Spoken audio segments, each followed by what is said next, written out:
My name is Götz Spielmann, I'm from Vienna, and I'm here because I'm guilty of having made the film Revanche.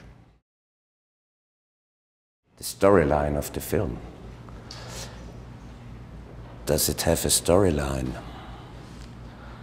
Well, it's about some people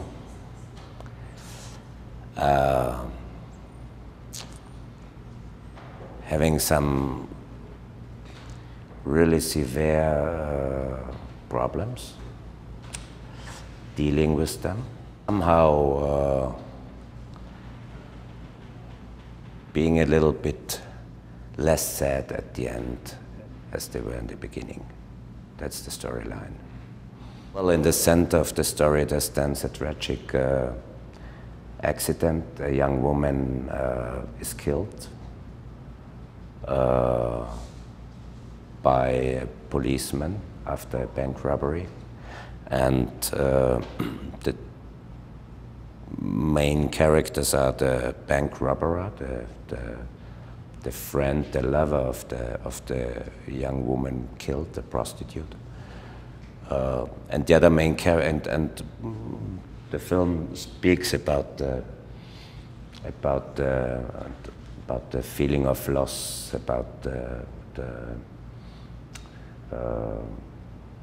wish to revenge, the death, about the loneliness you feel when someone whom you love is gone. And it speaks about the problems of the policeman who has somehow to deal that he killed somebody.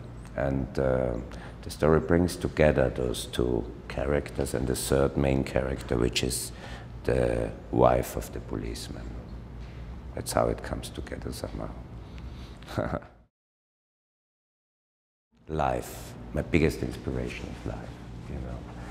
There's nothing is more inspiring than life.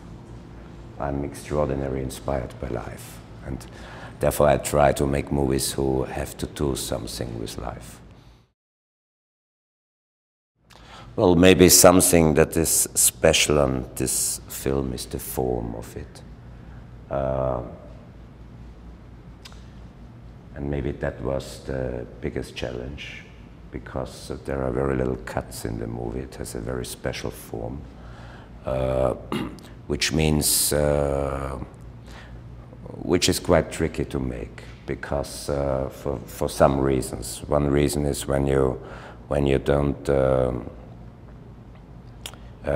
don't cut too much, when you shoot, what you shoot has to be extraordinarily precise in its rhythm, in its energy, because you cannot put it together on the editing table. It really has to have the concentration of the scene when you shoot, and it means very long scenes shot.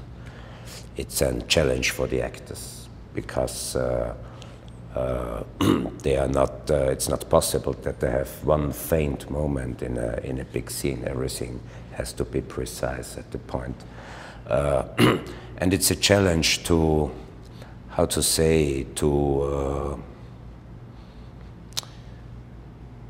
put intention and intention and tension into a scene when you don't use the possibility of cutting a lot, because you have to work very precise. The work of the actors and the work of the camera have to be, how to say, they have to come together to a unity somehow.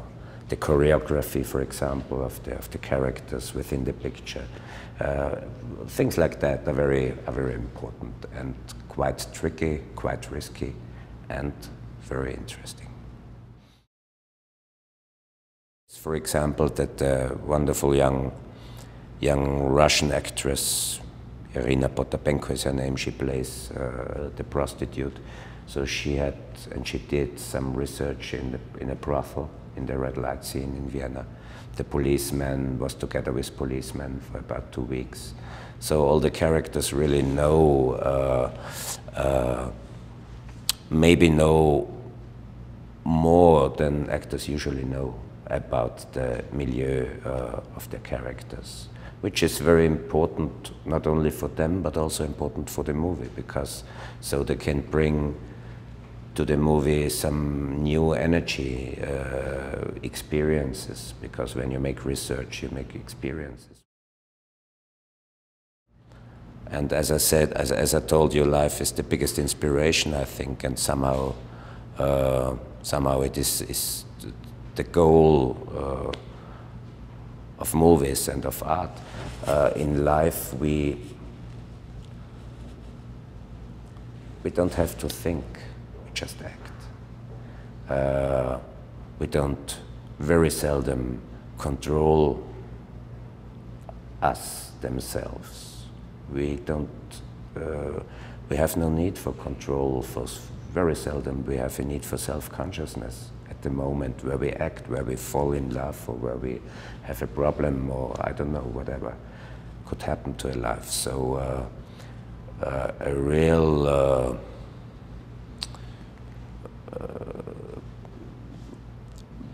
perfect genius acting comes close to that. Just to be, just to exist, just to act and react. That's the way. And as I told you, there are a lot of methods to find there, to get there.